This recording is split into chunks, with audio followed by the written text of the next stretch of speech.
All right. So thank you, everybody, for joining. I just want to introduce my panel.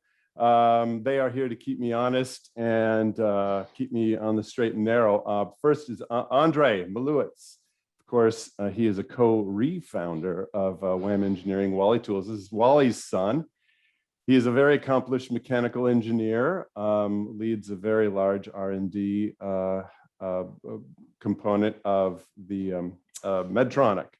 And he knows his stuff. He's been incredibly helpful for me in keeping my theories on straight and narrow and getting everything dialed in.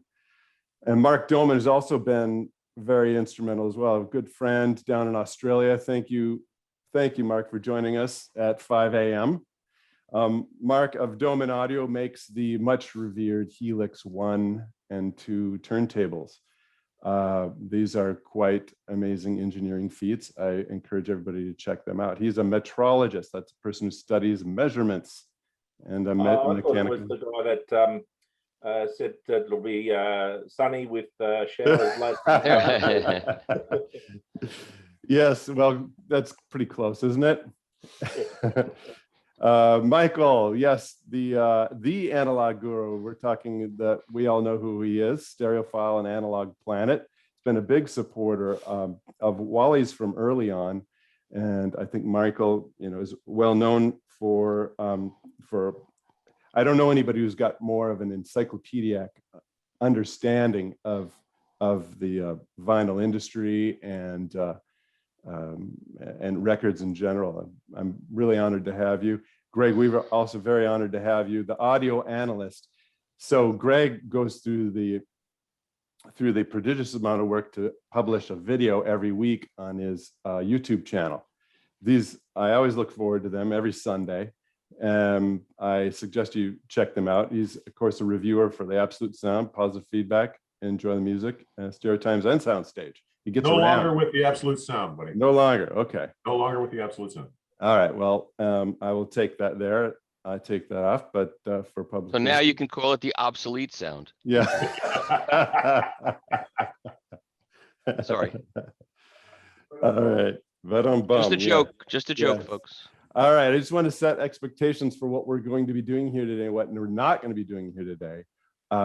This is an advanced cartridge setup process. I'm assuming that everybody's coming to the table knowing what VTF is and how to align your cartridge on a protractor. All right, this is more advanced level. We're going to discuss what Stylus Rake is and why it's important to optimize it. I'll show you a few microscopic options for you to use at home, and provide the instruction on how to measure static and dynamic Stylus Rake angle. This presentation, this video, and written instructions will be available online for free. Okay, we will not be providing software instruction on any one of these microscope softwares. I'm not going to glowingly recommend any USB microscope. I can't go into detail on how to measure Shibata styli. That takes a little more work and higher magnification levels than what I have set up for right now here. We're not going to discuss how we measure SRI. We don't use USB microscopes. So we're not going to get into that. And nor will I reveal my results that by cartridge brand. I've been seeing a lot of cartridges being sent to me for analysis, and I'm not interested in shaming anybody. They all have their challenges to get that mount right. All right. And the Wally SRI, I've decided, at least for the time being, I'm not going to put that into production in the foreseeable future. The complexity and the cost to build that, given the extra bit of accuracy it provides, I'm not sure that I can make it worth it. And if you all follow these instructions, I think you'll be on a good path. All right. So if you go right now to Wally Analog and the homepage, you scroll down and you'll find a button in the middle of the page for SRA webinar materials. That will take you to the microscopic analysis page, and at the bottom of that page, you'll be able to see a button to download the instructions. So you can choose to print those off right now and and write notes on them if you like as I go through this. That's fine, or do it later. All right, so when the stylus meets the groove. So there are 3 orientation axes we need to be concerned about when the stylus meets the groove. Here is a 1/800th scale stylus. You see the micro ridge, okay? And everything we're going to be, that's that ridge along the top. Now, everything that we're talking about here today doesn't apply to conical styli. Those are far less sensitive to these setup parameters. This is a scale representation of a horizontally modulated groove. That's 10,000 cycles at 100 millimeters from the center of the record. So for azimuth, this is azimuth, okay? Zenith is twisting like this. That's where we watch our cantilever angle. And then SRA is this, all right? And of course, we can't see all of these parameters in them by eye, so we use proxies. So for zenith, we use the cantilever, and for Stylus Rake, we use a vertical, many people use a vertical tracking angle. Not reliable, because the mount of the cantilever and the stylus on it has variation. So the setup goal, when dialing in SRA, our setup goal is to remain faithful to the azimuth, the zenith, and the rake angles of the lathe cutter head. And the closer that this profile, this fine contact profile, mimics the actual cutter head, the more important it is to get those 3 angles right. All right. Here's a picture on the right of a cutter head. I believe Wally took that. It's anywhere between 90 to 95 degree, very sharp edges. It actually gets heated to cut through the lacquer. Michael's seen this process many times. I've actually never seen it. And so we've got to ask, okay, well, if the goal is to align the stylus to the way the cutter head was set up, how was the cutter head set up? Well, certainly azimuth is set up. Their goal, the engineer's goal, is to set it up 90 degrees to the lacquer surface, not like this, but 90 degrees to the lacquer surface. And zenith, they want it to be collinear with the radial line. So if you see this little drawing down here, so they want this means that's a collinear line. The cutting blade is perfectly in line with the radial line of the lacquer. Where's the center? Not off to the side and certainly not diagonally, okay? And for rake angle, well, actually no standard exists. There is no standard that you can look up, IEC standard or recording industry standard, there isn't. So what are we doing here? Well, and why bother? So we care about setting up SRA right because the laws of physics apply at the lathe and the cutter head, at the cutter head and our turntables. The cutter head has to rake. So if this is the cutter head and this is the motion of travel, it has to rake at an oblique angle like this so that it can remove what's called the chip of the lacquer. So as it scrapes forward, the chip has to go somewhere and it gets sucked up through a vacuum hose. If it's tilted at an acute angle, it'll smash the chip down into the soft lacquer. That won't work, all right? So the cutter head must be slightly over 90 degrees. But the further it gets over 90 degrees, just like a garden hoe, the more downward vector forces play in. So if you got a garden hoe and you're dragging it through the dirt, what you notice is it wants to dive down into the dirt. And it wants to dive down into the dirt because the motion of travel, there's a downward vector force that follows this angle. All right. So you want the engineers will want that cutting edge to be as close to 90 as possible, but not less than 90 and not too far over it, or those downward vector forces start coming into play. And those, how would you say, Mark or Andre, those would cause, well, it's fighting the motor, right? It's fighting the motor of the Cutterhead. Yeah. What I've seen is the acetate starts to gum up around the cutting tip, causing a blob. And if it's not removed cleanly, the material has a tendency to get hot. And if it gets hot, it starts to melt, and then it can catch fire.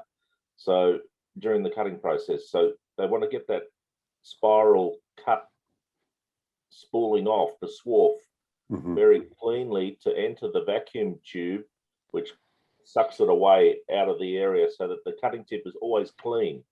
So it feeds and speeds in machinist terms. Get the speed right, get the angle of the cut right, it's a clean cut. And it somehow is exactly as you showed. Otherwise, it's a messy cut and it's a ruined acetate. Okay, all right. And it's also important to know that when they put the cutting stylus into the chuck at these mastering houses, every time they do that, it's at a different angle.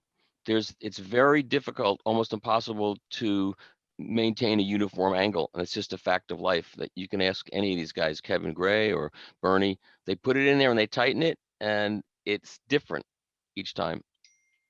Hopefully over 90, obviously, for reasons you've explained. Yeah, yeah. And from what I've been reading there, then that last point, there are obstructions in the mechanical structure of the Cutterhead that limit it to maximum 4 degrees of adjustability. So you won't find a Cutterhead raking at 98, 99 degrees. So 92 degrees is really the center of extents. It can't be any less than 90. And that 4 degrees limit it at 94, 92 is right in the middle. But there's another, of course, there's the much cited study that we've heard of in Audio Magazine from 1981, where distortion tests reveal that 92 degrees is ideal. And then there's this other thing that I want to study, and I'm putting question marks on this still because I want to make sure I can understand what I'm seeing. But when I scrape, well, I've got this right now at a severe rake angle. I am seeing, I'm not sure if you're seeing it, but I'm seeing vertical travel on a horizontally modulated groove. I'm seeing vertical travel. Certainly there's vertical travel when the zenith is bad, right? There's no doubt about that. And when you hear of a vertically modulated groove, a vertically modulated groove means 45 degree angle. That's the natural left-right channel motion. A 90 degree vertical motion results in having the same signal pushed out to both channels, but out of phase with each other. You'll hear that out of both speakers. So you want to avoid that. So that's a subject of further study for us. How much vertical modulation is occurring when the SRA is way off? So what's in it for us? Why should, what can we expect for dialing in the Stylus Rake angle really now? Well, pretty much everything is what I'm finding. I mean, tight bass, clean mid-range. You guys agree with this, Greg, Michael? I mean, dynamics, detail, resolution. Focus. Oh yeah, yeah, yeah. And a little note at the bottom, it doesn't really apply to conical styli. They've got a real tiny contact edge. And again, if you got a conical styli, just ignore everything I have to say. So when and how often do we need to analyze SRA? Well, if you got a new cartridge, and if it's been repaired or retipped, it's time to analyze it again. New suspensions can settle very slightly. And by our calculations, a 6 millimeter length cantilever, if the height of the it settles by 1/10 of a millimeter, that's a little over 1 degree of a change in SRA. So that's significant. But that'll also tell you what you need to be concerned about with your VTF. You drop the height of that cartridge under pressure by 1/10 of a millimeter, that's 1 degree. Another reason why you can't use your ears for this kind of stuff. So if you've got a WallyReference, you do this measurement once in the cartridge lifetime. Without the WallyReference, you have to reanalyze the SRA every time you move the cartridge. So the WallyReference, the various tools here that help you align the left-right axis and the dual axis. So SRA analysis is the first step in cartridge tone arm setup process if you're using the WallyReference. And the reason is because you have to remove these tools a few times, right? And without WallyReference, the SRA analysis can be done at any other point in the setup process, but always before measuring azimuth. I just remembered something. Jerry, we already have one question here, maybe as you're Yeah. looking, maybe Yeah. for the panel. The question is from Michael Lindgren. Yeah. How long do you play a new cartridge before it settles? Well, 40 hours, I think. that's pretty what I good. was going to say, about 40 hours, 40, 50. And the stylus is all worn out anyway, so you got to replace the cartridge. Yeah. Yes. And some cartridges don't really settle in height that much at all. All right. But when people send me cartridges for analysis, I do ask them if they can put the time on it first, get used to it, right? Get used to the cartridge the way you set it up, and then you'll hear it again after you set it up perfectly, and you'll really know what you gotten, right, from the process. All right. So the microscopes. We need to be suspicious about these microscope and USB microscopes, their magnification pixel count ratings. There's a lot of claims out there, and I'm going to show you some comparisons. In fact, I wonder if I can show you. I'll show you in a little bit. I'll show you some comparisons a little bit. The pixel count rating, magnification, let's be very cautious. The standoff working distance, what you also need to consider. If you're going to work at 250, 300, 350 magnification, you need to understand what is the working distance you're allowed by that USB microscope to be in distance away from the subject. So you'll need at least 5 millimeters for a skinny cartridge like this Dynavector XX2 I've got here, or for a big fat Miyajima, you'll need 12 millimeters, right? You'll need to be able to work within the 10 to 40 magnification range for the dynamic SRA analysis, and then the range 2 there, 220 to 350. 220 is really the lowest acceptable, and I'll show you why when we get into this. And that's and I'm picking on that one because the Dinolite, which is the most popular one, is at 220. I find it really on the low end of acceptable, but we'll look more closely. So specialty profiles like a Shibata or a Soundsmith optimized line contour, you want 400 to 500. The Shibatas and they're both very difficult to measure, and you need to hone in on the actual contact edges, and then illumination becomes real difficult there too. Hey, JR, can you go back a slide? I got a couple questions. I just want to take care of them real time here. So let's go back maybe to the previous slide. Okay, and again, a reminder, this is going to be made available to everybody too. Yeah. There's a question here. Could you please clarify what you mean by quote unquote move the cartridge? I'm not sure which sentence that was. Oh yeah, yes.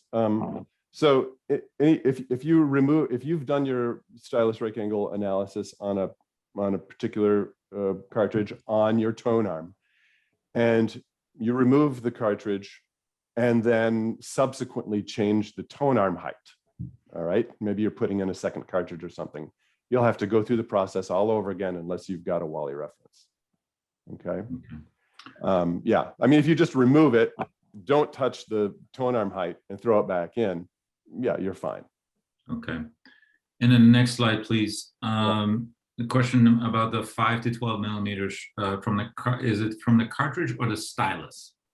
That's from the stylus. That's the subject. That's the specimen that we're focusing in on, the stylus. Yeah. JR, Yeah. one thing most of us have experienced this is that you go and help a friend set up a turntable, or you're setting one up at a show or a seminar. To get that microscope in close enough to get that nice image appearing on the computer screen on your laptop, finger lifts get in the way, head shells get in the way. There's all these, and that's one of the things why we with the Dinolite had the very large plastic fitting on the end of it. Most of us broke those off, or and they became a bit easier to remove. And we're constantly looking for the smallest possible pencil microscope that can get us the closest to the underneath these head shells. And some of the head shells are really large on the various tone-ups. Yes. So there are other options. There's something I'll show you here in a little bit called bore scopes. Bore scopes are a much smaller diameter than a Dinolite microscope. I got two of them. I'll show you here in a little bit. They're often used by dermatologists and doctors to go into orifices, I guess. And so because of the smaller diameter, you have a more clearance to get underneath the finger lift or the head shell or whatnot. Also, if you've got a real short cartridge, like some of the Lin cartridges are really short, Orega cartridges are really short. You could be in a situation where you're having difficulty getting close enough without obstruction by the head shell if you're using a wide diameter microscope like a Dinolite. Okay. All right. So here are just four options. The Dinolite AM4111T, that's the one that everybody's been using pretty much. That's the one where you have to snap off the end piece. The 220 times magnification is, I believe, a very lower limit of acceptability. The 1.3 megapixels, it probably is accurate. I like the Dinolite software the best. I like their support the best. And you're paying for it. You're going to pay more for that microscope. The AMScope, I haven't tried that one. I'm very suspicious of those ratings, very. And that's, it's a wider diameter one, if I remember correctly, like the Dinolite. I don't have that one here. The Vividia, the third one, is I almost bought that one. I bought a few others for this process, but I almost bought that one because I am really curious about that. So no experience with it, but I would suggest somebody check it out and let me know. So I use that one, JR, the Vividia. It's good. Okay. Okay. Especially because it's slim. Yeah, it's narrow diameter. And just to be clear, a Z stand is a stand that you can mount the microscope into, and you can adjust the height. Okay, that's what I mean by Z stand. Now the Super Eyes, I've got two Super Eye models here, and while the software is horrible, and the support, you can forget about it. There's no support. The price is reasonable, and you can get pretty high. If I had a Shibata, I'd probably be focusing on this one, and I didn't have the microscopy I have now. But I would add the L100 telephoto attachment to get higher power and longer standoff. So this one might be the best bet for some people. Again, you'll see an image from that in a little bit. All right. So then we need to worry about accessories, because this has been a big difficulty for people. The whole reason I'm doing this is because I have seen so many photos out there, people trying to measure SRA, and I can see from the photos they've been set up improperly. So they're going to get bad measurements, right? JR, speaking of measurements, sorry, I was on mute. Yeah. Got another question here. Can you just print out a photo with something like the Vividia and use a protractor? I'm assuming, like, draw over it and use a protractor and make those measurements. Yeah, yes, actually I had that question last night from a Mac user, and I found really quickly, I did a search for photo protractor, and I found an app available on, in this case, because this was Apple, an app available for the iPad to measure angles and such. If you Google app to measure angles on a photograph, you'll find things. All right, they're out there. So one of the difficulties I see people have, they get very frustrated because they're having difficulty finding and maintaining the view of the stylus. Yeah. Hang on, Jack. Yeah. We're not even getting as fancy on the apps. I'm trying to be respectful of questions. Yeah. We're talking about like a star pencil, which I'm assuming is a brand of a pencil, and an analog protractor. So literally drawing on a piece of paper. The correction was below that. He said a sharp pencil, meaning with a sharp pencil. Yeah, very sharp pencil. Using a sharp pencil on a printed image, like print off on a printer, and I then think that's what he means with an analog protractor. Yeah. Do you see a problem with that, guys? No. I mean, it should work technically, but yeah. you know. Yep. A good engineer's protractor. We do the same thing on the screen anyway with the software. So yeah. If the printer's 1-to-1 and it's not changing any relationships horizontally or vertically, the printer settings, as long as it's 1-to-1, that's fine. Yeah, as long as you don't have, say, for example, fit to screen print mode or something like that. Yeah, you don't want to distort the image. Yeah, okay. So controlling the position of the microscope is really important. For the Dinolite, and here I am going to show you. So for the Dinolite, I like this, and this is exactly the model numbers you see on the presentation. It allows me to control the up down, that's the z-axis, and left right, and forward and backward, that's the xy. And it does so reasonably rigidly. Okay, it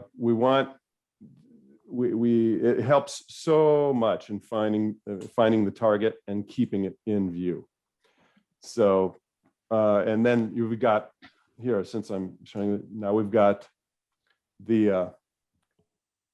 those are two scopes, those bore scopes by Super Eyes, and the Super Eyes stage is, of course, it's less rigid, and I've got it on a 45. This is very much worth it. A $45 XY axis control. So this controls forward and backward, left and right, and this controls up and down. Right. Yeah, if you're using the flexible, like gooseneck type things, that's an exercise in frustration as far as I'm concerned. Maybe some of you have had success with it, but I can't. It's a skill set you can learn. Okay, I'm sure you've spent plenty of time doing it, right, Michael? Yes, I have. You have a good gooseneck light, something to bring plenty of light on the subject. I like, for moving things around, I like a non-magnetic probe. Sometimes I need to move the tone arm just ever so slightly. So I use something that's non-magnetic. It's just a bamboo stick. I really like that. And then a stylus slide. So, I'm going to show you something. This is pretty cool. I'm going to show. Where is this? Any questions while I hunt for this? What do you use for software when there's no software? I mean, you mentioned a couple of these microscopes that don't have software. So what do you do? You didn't say. Many of them use the native abilities in the computers or the phones even. They take advantage of the software that's installed. I can't speak for the Mac side, but on the Windows side, it's pretty common, as it is with Android. Yeah, there's third-party software solutions out there that, and I haven't dived very deeply into it, but the third-party applications, if you just do search for protractor app or measuring angles from a photo on a PC. Okay, so this is a movie, obviously, of a stylus being dropped to a platform, and you notice that platform, that is a 1/4 millimeter shim stock that I use. And the reason I use it is because you can see the forward motion that is applied when that stylus meets the surface. If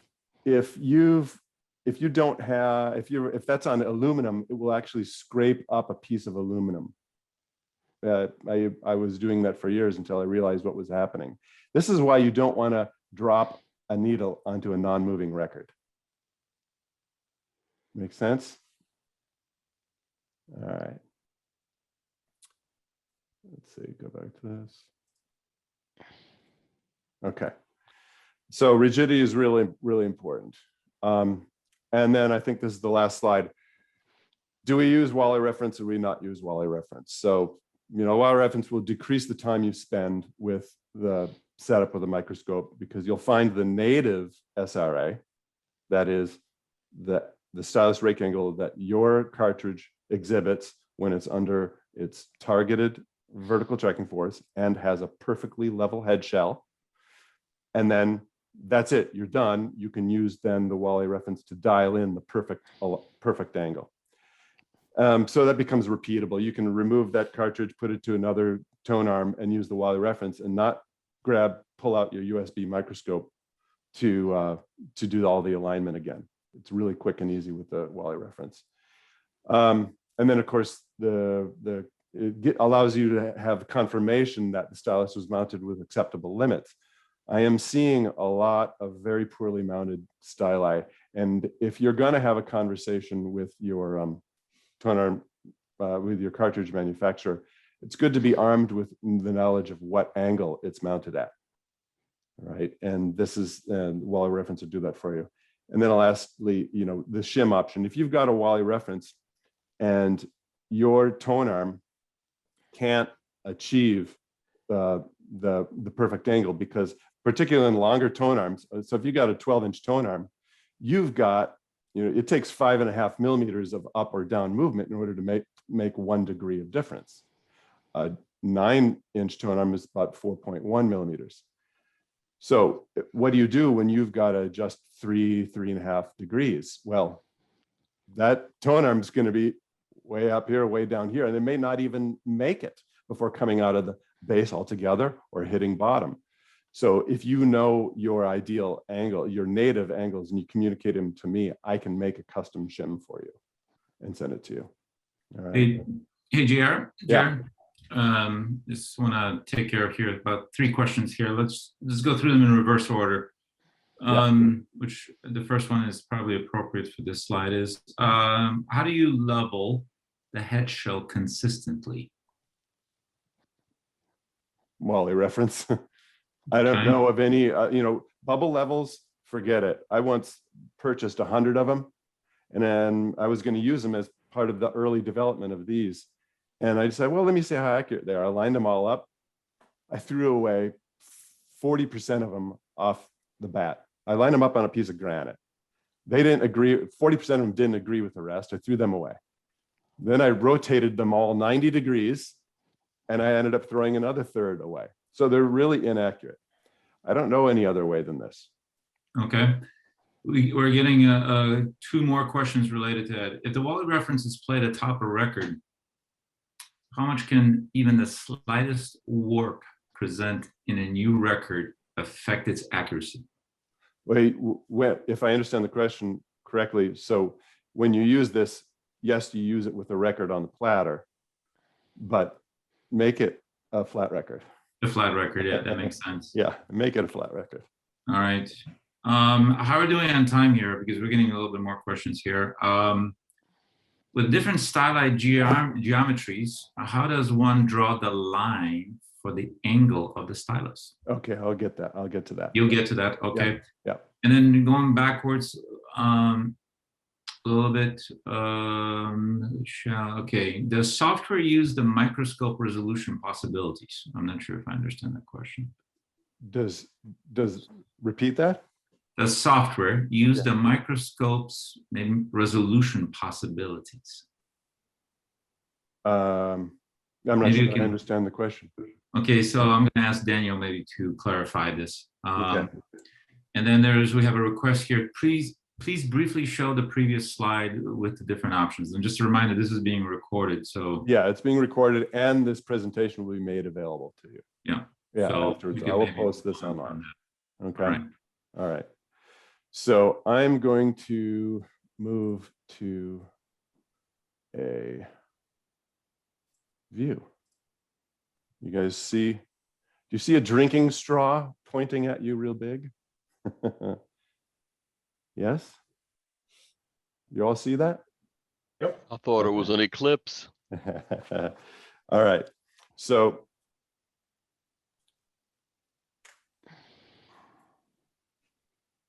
all right, here's what I've done. First thing I've done is my setup here. I've pulled it as far back as it'll go in this in the XY and as far to the right as possible. I cut a 3-inch straw and applied it, tucked it up against the cartridge screws, the cartridge screw heads. You see that? I think with Zoom, if you want to enlarge the screen that I'm focusing on right now, you can click on it, I think. So I've butted up against those screens and then taped it down. Wouldn't recommend using Scotch tape for most of you, but I'm doing it because of this event.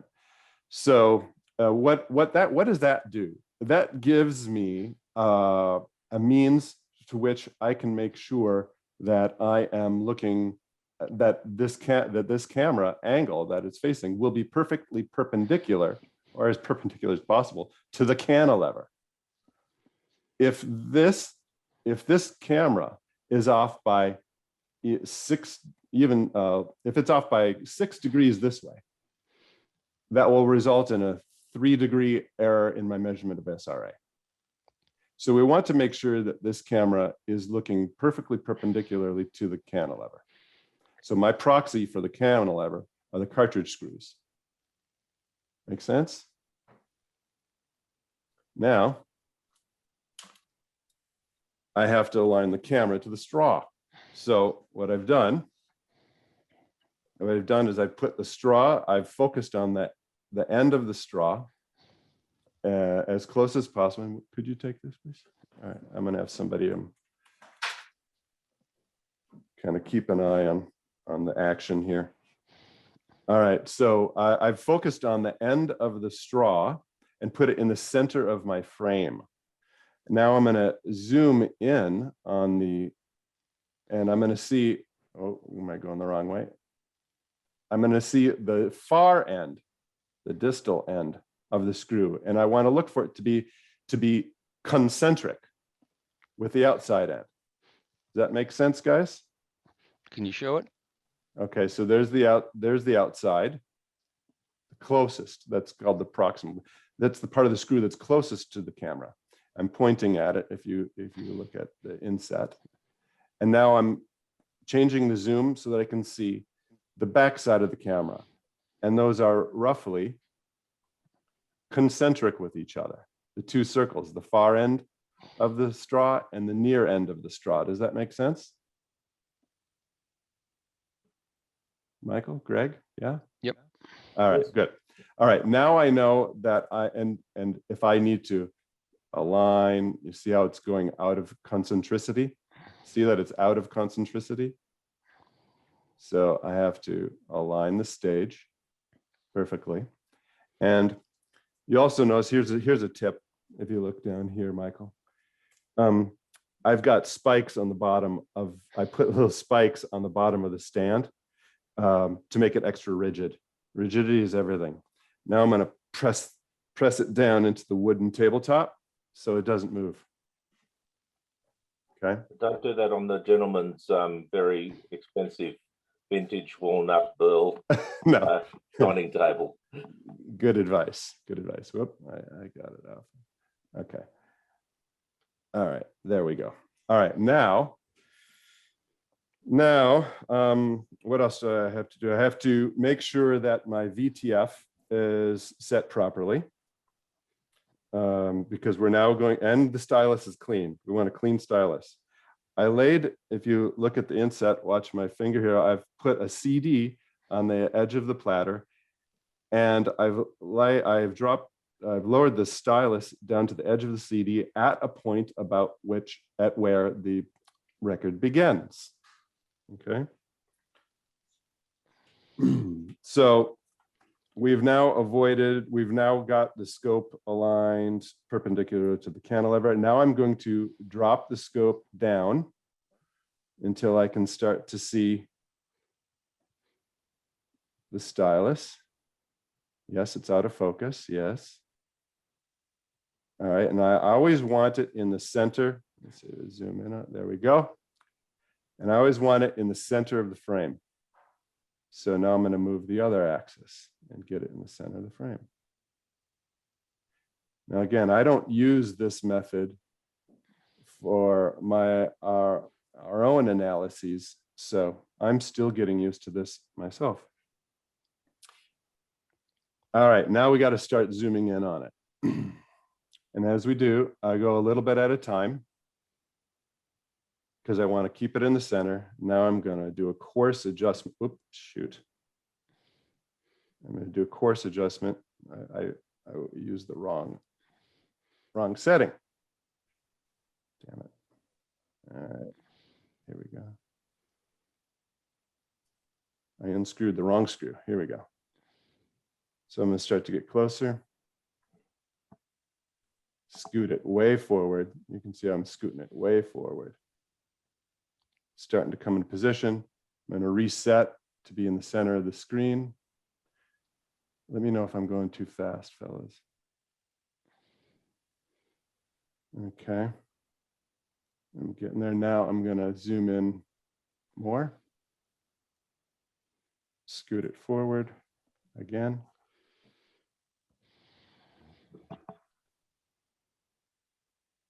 Recenter.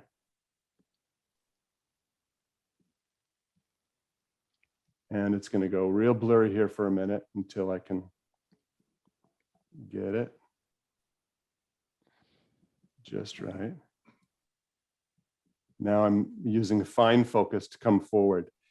By the way, that seedy edge, I painted green so that I could find it really easily. And it sounds better when you play Sounds it. better. Yes, Yeah. green sheet. Yeah. Do you guys remember that green marker deal? Yeah. Yeah. Okay, now I've lost the stylus, and I'm gonna scooch over. There it is. Here it is. There it is. Okay. Now I know, and I'm just getting into focus now. Hey, JR, while you're doing that, Yeah. you can take a little pressure off of you for real-time play-by-play. There's some questions about the drinking straws being accurate and straight. So given the aspect ratio of the diameter to the length, if there was any bend in a straw of significance, you would not be able to see the distal end. So the straws are made by an extrusion process, and they're made by a mile or 100 miles, and they're very straight. So I think they're, even though they sound cheap, I think they're fairly decent setup jig. Yeah, I think so too, for our purposes, for the level of magnification we're working with. So you notice things are kind of blurry right now and not very clear. I'm taking a piece of white paper that's I got curved and putting it behind to increase the contrast. All right, this is going to help me get it into focus better now. It's one thing I don't like working with these USBs. They're so, as rigid as the stand is, relatively speaking, it is Hey, still so touchy. Yeah. A little bit more questions. I think they're pertinent. This one you can answer. The concentricity trick only works if you make sure that the horizontal axis of your adjustment table is perfectly parallel with the cartridge. The horizontal axis of your which? Of your adjustment table. I'm not following. I'm not following you, Jonesy. The table that this turntable is sitting on has to be at the same level. And Oh, both parallel. Okay, okay, all right. So the You might have in the your turntable instructions, adjusted on a wonky table. okay, okay. In the instructions that are now downloadable, it makes very clear that you'll have to adjust, you'll have to level the tone arm, particularly on the azimuth plane, the left-right azimuth plane, before you start this process. Okay, and follow up to that, since you're moving the camera vertically afterwards, why do you, after you align it with the straw, I'm assuming, why do you need to use the straw to begin with? You're later handling it with just a stylus as a reference anyway. Because we want to make sure that the image that we've got right now on the screen is taken perfectly perpendicularly to the cantilever, the horizontal axis of the cantilever. If you're off by, and again, in the instructions, there's a little more detail on this. If you're off by 6 degrees, you will measure your SRA off incorrectly by 3 degrees. I actually lifted that picture from your website, Michael, that I put into the instructions, and I think you got it from Wally. All right, so maybe let me add to it, is that first you level the head shell with a WallyReference, yeah, to the platter or the record. mm-hmm. Then you align your microscope to the straw, and then you literally are moving it vertically down. So now you're perfectly aligned down into the left. Yeah. Question related to this image: what magnification are you at right now? Okay, so according to the manufacturer, this is maximum. This is 220. 220. Right. Okay, so it's not 40x. Okay, good. Yeah, but and this is where I want to show you. I'm going to compare now. I've got here. Can you see my new image with the blue screen? All right, so this is through my Leica, and this is 300 times. It's a lot smaller than that previous picture. That stylus is a lot. Now, granted, it's not the same stylus, but this is why I don't trust the magnification ratings. I trust for USB microscopes. I trust this Leica that says this is 300. This is 300 times. Okay, here's 428. Okay, so, and that's more about the size right there at 428 is closer to this. Actually, this is even bigger. So yeah, so the magnification ratings mean nothing to me when it comes to the USB microscopes. And as you can see all sorts of pixelation, right? And if it seems to you like the image is wavering, yes, it is. Every time I move my body here, it wavers a little bit. So I'm going to try to be real careful. JR, what is the shape of the stylus? Is there a name to it? So this is a fine line. This is a Dynavector XV1S. This is a microline, fine line contact. Okay, and most styli are like this one in that they're symmetrical, meaning that the part of the stylus that touches the record is in the center of the shank, and the line contact, because it's actually at an angle, if you draw a vertical line on it, it is supposed to be in the center. That vertical line is supposed to be in the center of that shank. Now, I've seen a lot of people measure these side parts. I don't recommend that. These are rarely, these vertical parts of the shank are rarely parallel with each other, very rarely. So the most reliable method is and Michael did a video on this, Fremer did a video on this years ago, 23,000 views, right? And it's fantastic video. This is just going to a little bit more detail, all right? So you've seen this before and many of you have done it. So I find a reference line, all right? And I draw the reference line. Fine. Now I like to deal with 4-point angles. It's really shaky. Maybe I should take a picture. What software are you using there? This is the Dinolite. It is, Right, must be yeah. new. I just got this. Well, Yeah. also, this is a model that's a step up from the 4111. It's new software. So this looks different to you, huh? Yeah. All right. JR, maybe you can multitask. Yeah. Question is about static. This is all static measurements. Yep. Are we going to have time to discuss the dynamic SRA measuring? Yeah. Yes. Well, I'll make time. We'll probably be going over an hour, but. Okay. All right. So the first measurement we want is the inside angle. Okay. Now we got 58.57. Now, normally I want you to take a photograph and make this, because this is bouncing around because I'm bouncing around. And now there's a formula that is in the instructions available to everybody. You apply, that's your inside angle.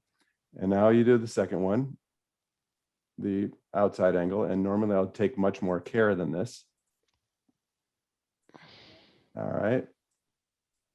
And now you take those two formulas, you take those two figures, plop them in your formula, and that's going to give you your first SRA reading.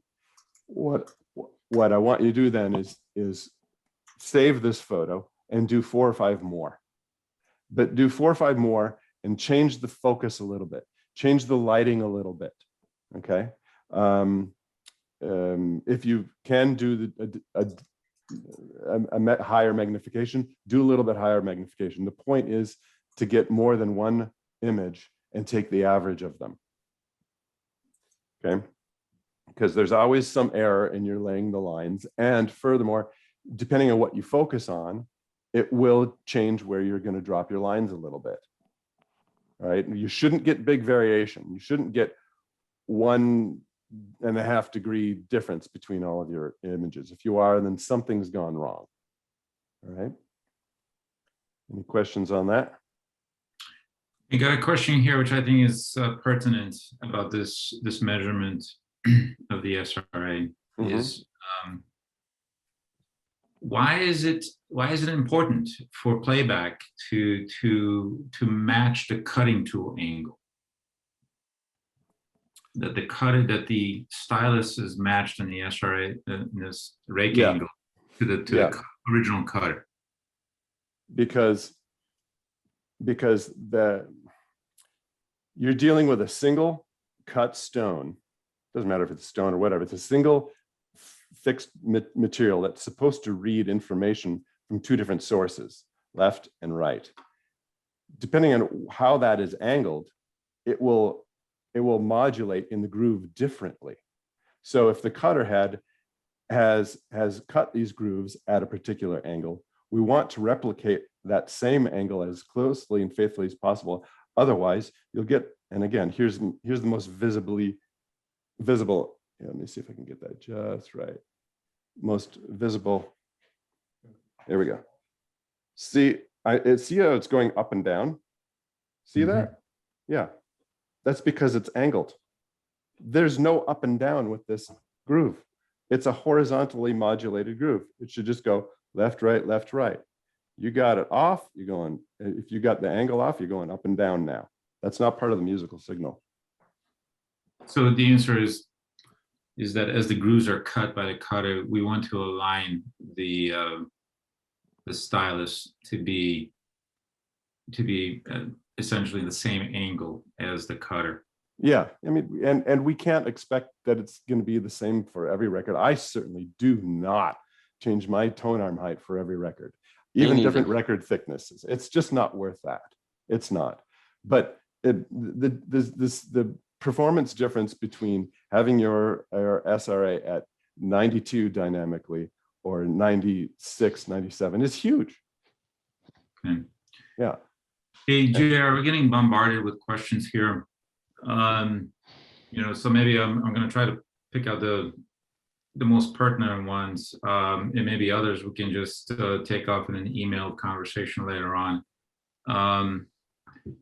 One that I think would be good for the audience is, are you sure that the line of contact is always exactly at the middle of the stylus angle? No, it's not always. But with a USB microscope, I don't see the ability to measure that. I'm Okay. doing the best I can for you guys with commonly available and not too expensive equipment. All right. Okay. I think you can reasonably suggest that it's pretty darn close. All But you right. should explain that if it's a replicant type of stylus, it's completely different. Because I've shown people what you're showing, and then they have something like an Ortofon replicant stylus, and they try to do the same kind of setup, and they end up with the arm, back of the arm touching the record because they're trying to line it up with the center of the replicant stylus, which is completely incorrect. So you really should make that clear. Does this measuring method apply to a replicant stylus? Yeah. Yeah. So. No. Ooh. Michael says So no. here's a Geiger's. Oh, do you guys see Yeah, my like screen? that. Exactly. Yeah. Exactly. So here's a Geiger's stylus, right? That on the stylus like this, you want to measure this angle and this angle only. Exactly. So you'll draw your reference line, and then you measure this angle. And as you can see with it, and I think it's really easy to see with this type of faceting that if you are approaching this image with a camera at an angle, not perfectly perpendicular to the cantilever, this angle here is going to look askew. In fact, this picture doesn't look like it was taken perfectly perpendicularly, because I see a little difference between this angle here and that angle there. Right? Okay, does that make sense? Got another quick one for you on the straw thing. I think I'm trying to answer those in the background here. Could you just put the straw directly on top of the record to get that parallel aspect? No, because you need a reference for the cantilever. Now, what does that mean? The screw holes in the cartridge, if you draw a line between the center of those two screw holes, should be perfectly perpendicular to the horizontal alignment of the cantilever. That's what we're aligning to. What's that, Mark? If the zenith is correct. Yes, if the zenith is correct. That's a future webinar. Yeah. That's a whole nother bag of tricks right there. Okay, now let me find, I'm going to find my other, here we go. Okay. Let me see if I can get this. Yeah, and just for the attendees, I'm going to save the chat here. So all the chats that we can get to, we'll try to get to them offline. Yeah, yes, yeah. I'm gonna have to restart my Super Eyes. I just want to show you really quickly Super Eyes, and then I'm gonna go to dynamic SRA measurement. Super Eyes software bonked out. Remember I told you it's not great software? Yeah, well, maybe we'll get a... Here's another question that just came in, and this is something you and I discussed, JR. Yeah. How much variation in SRA is achieved by adjusting VTF, the tracking force, versus adjusting the tone arm height? Tone arms are designed to be level, so large adjustments in height seem counter to the pivot. Yes, tone arms always behave best, especially non-neutral tone arms, always behave best when they are level, for sure. And yeah, you do not want to have them too askew, up, down. But the adjusting with VTF, adjusting your SRA with VTF is fraught with problems too, because then you're going to change the position of the coils relative to the magnetic field. Right, so you want to stay within manufacturer's range. All right, so I'm showing you, this is, it's about to slide off, there it is. So the stylus slide, I guess it means more thing than just slide in one direction. So very important to get as close as possible as you can on the edge of that stylus slide. Okay, and then by the way, JR, people are maybe slightly envious of the amount of room you have for all your microscope setups on your turntable. Oh, well, this isn't my listening room either. Okay. I'm going to switch to the other supereyes. Okay. And if you're doing that, what is the standard thickness for the record that you recommend for people to use? Well, records go from as thick as 2.2 millimeters, as thin as I think 0.8. No, maybe not. Yeah, something like that. It's less than a millimeter. Yeah, 0.8. Don't use Dynaflex records. Don't use Right. Yeah. Yes, true. So what you're looking at here is the super eyes. As you can see, it's highly pixelated. It's magnified digitally. Can you take a measurement off this? Yes. Are you going to see detail? Hell no, right? But if you've got if you've got a Shibata stylus or a Soundsmith OLC, you'll probably want to use this microscope and get the L100 attachment to get even closer than this. All right. Not great image, but it'll do the job. Okay.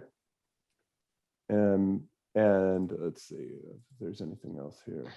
All right, now I think I can start setting up for the dynamic test. All right. All right, I'm going to ask you to multitask again. I think this is a pertinent question for the panelists. The VTA, is the difference in VTA negligible if you stay within the recommended, I think it's VTF, the tracking force, or how much can it vary between the maximum and VTF? So this question is related then to the suspension stiffness on a cantilever.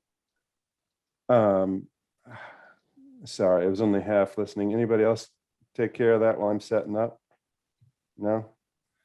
Can you repeat the question? Yeah, it really relates to the changes in the angle as a function of force. Oh, yes. You know, so are those changes in the angle negligible within the range of the recommended tracking force? Okay, that's a good question. That depends on compliance. Yep. Yeah, I'll change The that. suspension compliance. It depends on the suspension compliance. And some of them will change color. And it's also a matter, not just of suspension compliance, but also on the starting angle of the cantilever. If you're starting with a real steep angle on the cantilever, it will, those cartridges will drop down further than if you're starting at a real shallow angle. Right? Yeah. Also related to that, there's a recommendation here from Marshall. The suggestion is to set the anti-skating to 0. So anti-skating, yeah, it's best if you have that at 0. Otherwise, it could skew, and it's likely to skew the cantilever off of the center axis. Yeah, you'd agree with that, right, Mark? Yes. Yeah. And maybe, yeah, there's also a reference from Matt, you know, the existence, what about a quality cartridge shim? I'm wondering if that is related to. So shims are, azimuth. yes. So you can use shims to adjust azimuth or SRA, but you need to know what angle you need created for that shim in order to dial in. If you have, and again, I cover this a little bit in the written instructions, many of you will find that your tone arm will not drop far enough or go high enough in order to get your ideal angle. If you've got, if you've got the WallyReference, you can send me the information on what your native SRA is, and I can print you out of the very rigid material, slightly less rigid than titanium, a shim to get you there. Yeah. Okay. Yeah. All right.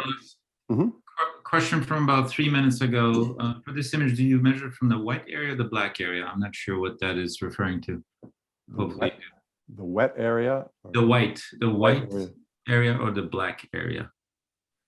Oh, I think he's probably talking about the contrast color between the stylus and the background, right? That's my guess. And, or even the record. Okay, I think you saw me do that on the horizontal line. So wherever the horizontal line, where a horizontal reference presents itself to you easily. This is why it's so important. I showed you a little bit ago how I was taking pains to put that stylus at the very, very edge of that stylus slide, because you want the stylus slide to be as much in focus as possible, as is the stylus itself, because you need to draw a reference line, horizontal reference line on the stylus slide, and you draw your angles on the stylus. Yeah. Right? Yeah, this was, yeah, Todd is mentioning here that this was in reference to the last picture, not this picture. So Yeah, so I think that answers the question. All right, so here we go. So dynamic SRI. So I put down a record. Make sure it's a record that you don't care too much about, not one of your precious ones, because again, you're going to be dropping your stylus down on a non-moving record, and we saw that can, of course, create divots that you'll have to listen to later on. So we know now what your native SRA is. You've documented that. And now what we can expect is that as soon as you put the stylus down onto a moving record, it will drop. That angle, the angle of that cantilever is at right now, will drop. Here, watch. I will move this the platter. Oh wait, wouldn't you know? Yep, see what? Look. Wait. Wouldn't you know it? I took one that has a really high. I mounted the XV1S that is not even broken in yet.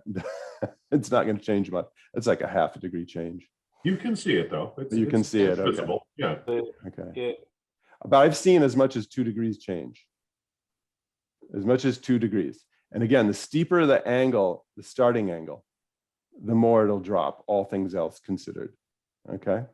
So I think you can probably figure out where I'm going to go from here. I'm going to first measure the, I like to get a nice reference line. And so there's this glare going over here, so I'm going to avoid it. The glare is causing some distortions in the image, so I'm going to avoid it. There's my horizontal reference line. Now I'm going to do my 4-point angle. And I like this little inset. This little inset thing helps me. Again, this Dinolite has the best software that I've seen. Okay. And then reference it to this one. All right, so we're going to document this 22.7. This is our static starting point. All right. So let's just remember that 22.7, because I'm not going to write this down right now. Now, what we do is I'm going to turn the platter, and it doesn't matter what speed, because the coefficient of friction doesn't change depending on platter speed. I could move it a ½ revolution a minute, and it'll be quite enough. All right, so there, now I've got it spinning, and now I'm going to take a bunch of pictures. Click, click, click, click, click. Okay, I don't know if you guys heard that, but I took like 4 or 5 pictures. All right. And why did I do that? Because just like in the last practice with the static SRI, I want to take some averages. All right. Now I could have brought this into focus a little bit better. This is not very good. And that's why we start, when you start this process, you do so you do so at the very beginning of the very first groove. Let me just try that once again. All right. Click, click, click. Okay. All right, so I'm just going to take one of those. Open that up. All right, now I measure again. Okay, set down my level.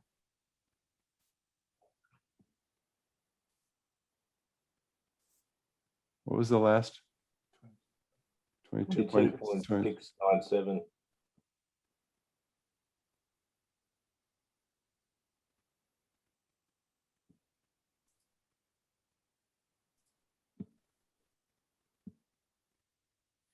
And there we go, 21.8. So it's a drop of about 0.8. Yeah, 22.67. Someone says Daniel's pointing out to 21.8. Okay. And the question So- is, this exercise has to be on a record with groups. Oh yeah, yep. And modulated grooves. Yes, and I'm making sure that that stylus is in the modulated groove, right? And yes, it is true. Different grooves with the music at various amplitudes will exhibit different coefficient of friction, and therefore could drag it down further. We're not going into that level of detail.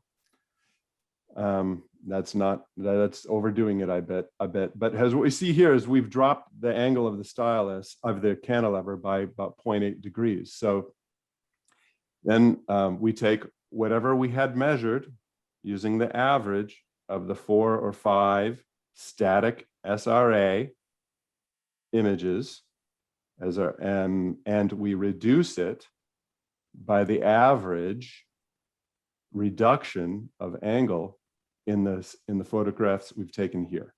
Does that make sense, guys? Jerry, what's the VTF we're using right now? 1.8 Okay. with the straw on it. Now, normally, and in the measurements, I do ask you to remove the straw for this part, but in the interest of expediency, I have not. So that, folks, is my best idea, given a USB microscope, on how to measure dynamic SRA. Now, I used to take static measurements of SRA only and then apply a formula. And I found, when I dug deep into it, I found that I was getting very inconsistent results. I was applying a formula that took into account compliance, cantilever angle, to arrive at what the dynamic SRA would be and a coefficient of friction. And what I found was that the results weren't nearly as accurate as I thought they should have been. I later found in a conversation with two great guys, Stig and Jonathan at Lyra, great guys making great cartridges, that many cartridge manufacturers use very different methods to determine compliance. Many different methods, so you can't rely on their compliance ratings in an apples for apples function. So, and I like this better. This is easy. Anybody can do it. What other questions, guys? Well, there's a question from Michael. Apparently, people are interested in if Michael is setting his SRA dynamically. Michael Fremer, that's for you. I don't understand the question. Does Michael set his SRA dynamically? Well, I'll tell you one thing. You know, when we talk about setting your stylus pressure, it is a range that the manufacturer says is okay. And most of us start in the middle position, and then maybe we adjust it to our listening taste, and that's perfectly okay. To me, the most valuable thing you get from a microscope examination of the SRA is to see whether the cartridge has been manufactured so poorly that no matter what you do, you're not going to get it correct. That's the first thing. Yeah. The second thing is, if you can, I put up the URL of the Resch and Meyer article from Audio Magazine, which you can download, and you will see that they went across the country in the early 80s and measured the cutting angle of various mastering houses, and it varied, of course, above 90, but as high as 94, as you say. So then they measured the distortion figures of various SRAs and came to an average of 92 as being the most reasonable to set it at. But once you do this, everything you're doing, if you have the ability to adjust by ear and easily change by rotating a little knob and moving it up and down a little bit, and you find a position that you prefer more, there's no reason not to do that. I don't think this has to be done to the degree, into this degree, unless you want to and set it this way. As long as you get it close And then you approximate it and listen, and maybe you like it a little bit one way or the other way. And again, as someone said, different records are cut at different angles. They're going to sound slightly different, perhaps. So this can be taken to a fetish level, and I'm not necessarily sure it has to be. It has to be really, really close and within a certain parameter, but I'm not convinced that it has to be exactly. Yeah, Because there is no exact, because the cutting styluses are changing. yeah. 92 just gives you the best possibility of getting it right over the greatest variety of records. That's true. Yeah. And I'd also, Michael, I'd also add that it's, if you have a number of cartridges that you'd like to listen to, it just gives you the consistent adjustment from cartridge to cartridge. You know, it may be off. If they are off, then they're off equally. That's true. Yeah. And also keep in mind too that when you change your stylus, you change your tone arm height, you are also impacting your azimuth. All right, so I've got everything affects everything at all times. Yeah. I mean, that's and for most tone arms, it affects your VTF too. So what are you really listening to when you change it? I mean, go ahead and do it. Just understand that you are changing multiple things. So here I've got this calculator up. There's a few of them up here on the website for you to play with, so you can see what does a 2-degree change in tone arm height do, a 2-degree change in SRA using the tone arm as the mechanism changing that. What does that do to your azimuth? Well, in this case, for a 235 millimeter effective length arm, it's almost a full degree of azimuth change, which is a lot for azimuth. Yeah, that's a lot. So, yeah. All right, Jerry, some questions here about our Leica setup. What software is used Leica that I can tell you? That's a proprietary Leica software. Yeah, and it ain't cheap. Yeah, that's a LASX, LASX. Yeah. People like to know what Leica model of microscope we have. You know, not sure if you want to disclose that. Yeah, no, it's, you know, it's an industrial digital scope with objective lenses on it, 3 different objective lenses. And the camera is only 1.9 megapixel resolution, and it's plenty. It has been. The area where I'm working on improving is the illumination. Illumination is when you get to over around 300 magnification level, illumination means so much, and it can get tough to illuminate properly. So that's why the zenith, measuring the zenith angles, has been a real challenge. Yeah. Yeah, and the software is the key from the pitching aspect. Yeah. Let's see, there's another question. The record thickness varies between 0.8 and 2 millimeters. How much will that affect SRA? That's highly dependent on the tone arm length. That's right. It depends on your tone arm length, and the answer is it's not worth it. Yeah, exactly. People say they hear the difference when they go from a 180 to a 140. No, they don't. They hear something else. This is what I try to stress over and over is that the groove, the stylus in a groove is a multivariate environment. You change one thing and you will affect other things. It's inescapable. All right. And that's why I feel it's so important to be able to determine each individual parameter without influence of those other parameters, right? Which is what we're doing here. What we are doing here is a univariate analysis. We're determining using a microscope what the Stylus Rake angle is. Yeah. Another question on armature damping rings will also affect the dynamic behavior question. Armature damping rings. Yeah. Do you know what that is? No, I don't see it changing. I don't see it change in any kind of damping mechanism at all, changing the angle of the cantilever. No. The dynamic behavior. Well, behavior, sure, that's what it's meant to do, right? It's meant to change the resonance of the arm cartridge union. Yeah. Okay. All right, there's another important one. Thank you for reminding about the IMD. Seems like measuring the IMD and adjusting SRI for lowest distortion on an appropriate test record might be a better way than visually doing it with a USB microscope. Okay. Ed, see, that's a good question. And what they're asking is, can we measure for SRA using intermodulation distortion? And the answer is yes, but there's a big but. And the big but is your zenith better be spot on and your azimuth better be spot on, or you're going to read artifacts from them for sure. Like, for example, I had a cartridge recently that had, it was a very expensive cartridge at almost a 5-degree zenith error. I measured azimuth on that cartridge before correcting for that zenith error, and I got one set of crosstalk readings. I balanced it perfectly. It was like 26 dB and 26 dB. Then I adjusted for the zenith error, which I knew using univariate analysis, meaning microscope, what it's supposed to be.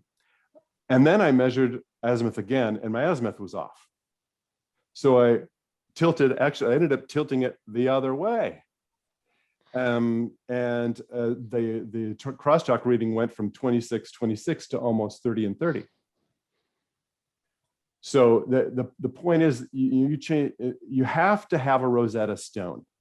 You have to know one, preferably two, of the major parameters you're using a univariate analysis first, before you can rely upon the readings that you get using a multivariate analysis, meaning scraping the stylus through the groove and taking an electrical signal.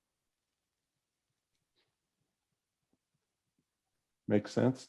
Mark, you agree with that? Yeah, look, we've all walked up to a turntable somewhere that has been set up using some device, and the whole azimuth is kicked out, where it looks like, wow, this cartridge must be really badly manufactured, but the test equipment forced the user to adjust to that level. So sometimes if it looks so far out, there's got to be something wrong. So going with the microscope to this level allows you to re-find that sort of center point, then do your software measurement with your IMD measurements and see what your numbers come out. The microscope method is really, really valid because it's a good starting point to then reference check whether your multivariate approach is actually somewhere in the ballpark. Yeah, I wouldn't start and end with multivariate. I'd go nuts, personally. Most people think we all are to begin with. Well, so- yes, yeah, yes. I already am done. Right. Yeah. All right, there's a bunch of questions on tone arms, but maybe we save those for another webinar, things like that. Maybe I'll just throw out a side question here for this panel. Would you throw away warped record or keep them, or is there a way to straighten them? There actually are ways. Sometimes it works, sometimes it doesn't. I was doing, back in the dark ages in the 90s, I was using tempered glass and ovens and certain periods of time. Michael, I know you know that somebody issued, I can't remember who it was, issued an actual device that made heat and leveled, flattened things out. I can't remember who it was. It wasn't Furotech, was it? They've got one. They market it. I've got one here. It's very useful, but there's a skill set involved in using it. You have You have to be willing to ruin some records. Yeah. And it's not useful on a flat profile record as well as it is on a lipped record. And if the record doesn't play on any turntable, then you might as well try to fix it. Right. And then you can, vacuum hold down can help, but if it's a certain kind of warp, even that's not gonna help. Yeah, but the crucial thing that you brought up, Michael, and that I published when I put this out in the world back in the 90s was be prepared to test. Use 5 or 6 records that you bought at a garage sale for 25 cents to test with, because it varies with every record a little bit. So you have to get used to the skill set, how long, how hot, what to do. you know, you can flatten the hell out of something and all the grooves are shot. I mean, it can be a mess. So The record will be flat and there won't be any grooves left. right. Yeah. I have a local postman who thought it was a good idea to place the records that I'm ordering on Discogs next to the exhaust pipe of his little motorcycle that he uses to deliver. Oh, So for a batch of deliveries, I had every single record a good half-inch warp in every one of them. So I got a little bit desperate. I had to spend some time with the postman saying, please, just tell me it's arrived at the depot and I'll go and pick it up myself. Yeah, I've tried the vinyl flat product. It's not very expensive, and it's basically 2 steel plates, and there's some felt between them. Did that work for you? Together. Well, it when I tried it in I got the add-on electrical, like it's like a warming fabric thing that you can put it into. It's like a heating pad, and I left it in there probably a lot longer than I needed to, and it completely ruined the record. So I've tried it in my food dehydrator. I have a food dehydrator, and that's working in a food, because I can control the temperature, and I could leave it in there for 2 days if I want, not worry about it. Yeah. Oh, how about a slow cooker? Will that work? good idea. All right, JR, we're almost at the bottom of the hour. We're going to be respectful of people's time here. There's two things here. One is, the question is, can you use a microscope to measure the zenith? And the answer is yes, but that's that can be. You can't use a USB microscope, I tell you that. Not a USB, but we can do it for you. Yeah. And to leave it off on a light note, Matt is being accused by his kid that his dad is a nerd, and I'd say yes, all of us are nerds. I think Guilty. everyone, and so are all the young people that are getting into vinyl, and that's what's driving the vinyl market right now. It's not us older nerds, it's the younger nerds, and it's the greatest thing. And as I just wrote, Audio-Technica, a company that makes inexpensive turntables, they are currently back ordered on their $300 turntable, 17,700 turntables, and that's not being bought by the nerds that are here. That's being bought by their children. Good for them. And then of course, I'm not sure what the gender ratio is for 180 people that were on. A lot of young girls are getting into this. I have a 16-year-old writer. I have a 15 and a 16-year-old. The 16-year-old just got back to me and said 3 of his friends. He doesn't have a harem. He has 3 girlfriends. They want to buy turntables and they want to get stereo systems, and that is the greatest thing ever. Fabulous. And you know, if he gets to date one of the 3, he's doing fine, and he's not a nerd.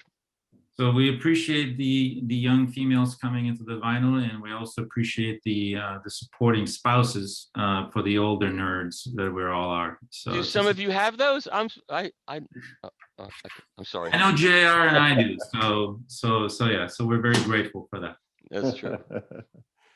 Yeah, well, thank you very much, fellas. I appreciate this time that you've spent doing this. It's really good. Very good job. Showed everything that had to be shown to people. Absolutely. Nice job. Well, thank you. And one thing you should tell people, if they're going to try to do this for the first time, don't use their $5,000 cartridge to do it. Get a cheap cartridge and play, because you could really do some serious damage if you're not really careful with something that's really cheap to start with, to get your handle on this. This is true. This is absolutely true. Good advice. Thank you.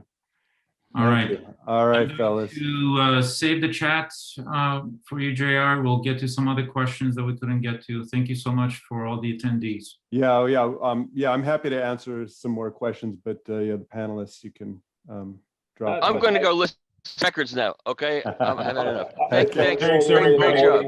Okay. Have a great weekend, guys. Thank you, Mark. Thank you, Michael. Thanks, everybody. Bye-bye. Thank you, Greg. So good. Guys. JR, the video will be posted on the website. Yeah, give me a couple days at least just to sort all that out, but it will definitely be there. I'm not charging for this stuff. Everybody should have access to it. And of course, the PowerPoint presentation as well, where it has all the notes and my suggestions of things to buy. Just a reminder, I'm not glowingly recommending any of it. You know, I don't use this process. And if I were doing it longer, perhaps I would be more wedded to one idea or one product or another. But yeah. Okay, Ellen, let's see, we still have about 130 people online here, and someone raised a hand. I'm not even sure how to go about that. Ellen Schneider raised a hand, so. Okay, Yeah, and there's now a for the question. first time, I can look at the chat now too and see if I can find something. And While you do that, there was a question about the perpendicularity of the straw method to the cantilever, and if it was close Yeah. enough. And I think we're assuming that it's close enough. yeah, yes, and it is a good point to disengage the anti-skating, and I'm going to add that to the instructions because I'm not sure I added that. I'm thankful for the person who did that. I do see the question saying, I don't really understand how changing SRA will affect azimuth. Are these not on two separate axes? More accurately, changing the tone arm height on a pivoted tone arm will change your azimuth. That's very important. I know a tone arm that has an offset angle. It's that offset angle that, where am I? It's that offset angle that causes that. This is one of the first things that Andre and I focused on to make sure we understood that relationship very well. And again, there's the calculators on the website so you can understand what a change to azimuth will do to SRA and what a change to tone arm height will do to azimuth. Now, that's also why we make a distinction between what we call indirect azimuth tone arms and true azimuth tone arms. A true azimuth tone arm, again, here's the tone arm. If you adjust, let me see here. Yeah, here we go. Okay, so this is a true azimuth tone arm. How do I know that? Because this little set screw right there to adjust azimuth by allows you to swivel the head shell on a plane that is perfectly perpendicular to the cantilever. Move the camera to the right. It allows you to adjust azimuth on a plane that is perfectly perpendicular to the cantilever. If you're adjusting azimuth back there at the pivot point or somewhere on the arm wand, then you have what is called an indirect azimuth tone arm, and you will be changing both Stylus Rake angle and azimuth. And you have that calculator on the website. The calculator's on the website, yeah. All right, I'm even though we still have 109 people participants, I'm gonna maybe just cut it off right here, and then I'm gonna copy the chat. Thank you for all the positive comments, everyone. And if we didn't get to your question, we will try via the email and the chat from the chat. Yeah, and you can always send me an email or reach out to me. I make myself quite available to WallyTools owners. That's part of what you're getting when you get a WallyTool. So there it is. All right. Thank you, Andre. All right. See ya. Take care. Bye, everybody. Thank you.